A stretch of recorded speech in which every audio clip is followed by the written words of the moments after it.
Pumunta nga kami dito sa paborito kong park at kakain kami ng broasted ni Baluga dito. Lagi nga kami pumupunta dito sa park na to kasi kapag may tira kaming broasted o kahit kumakain pa kami, pinapakain talaga namin yung mga pusa dito. Super magaganda at super napaka-cute na mga pusa yung makikita mo dito sa park na to. Ang pangalan pala ng park na ito ay Alswidi Park na matatagpuan sa may Alcacir Mall. Kung gusto nyo talaga mag-adapt ng pusa, grabe, sobrang marami talagang pusang mamahalin dito. May kulay puti, may ginger, at iba-iba yung mga kulay ng mga pusa dito. Sobrang lovely nila at sobrang malalambing mga te.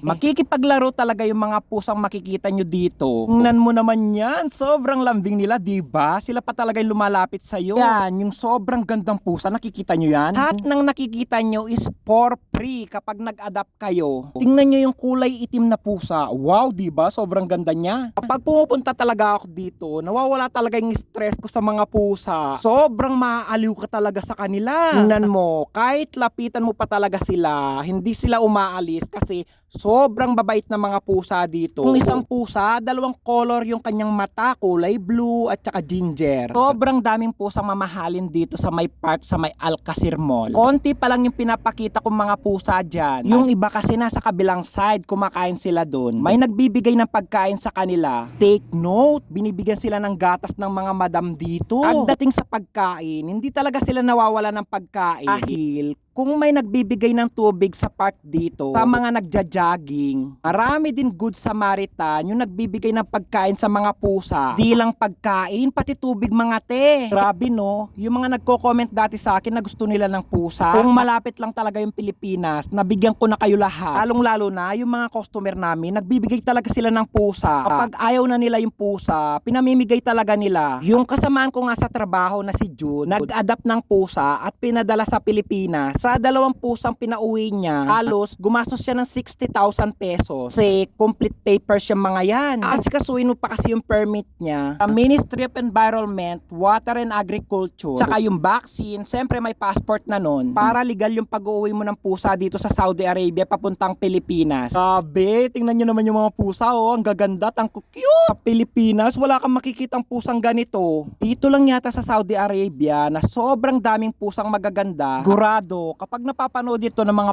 pet lovers sa Pilipinas, lalong-lalo na yung mga may gusto sa pusa, mapapawaw yung mga yan. Sasabihin nila, tara na, mag-Saudi na tayo.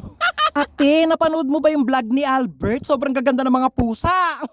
Tara na, mag-apply na tayo papuntang Saudi. Sigurado, mapapawaw talaga kayo sa mga pusang binlog ko. Ang gaganda at cute.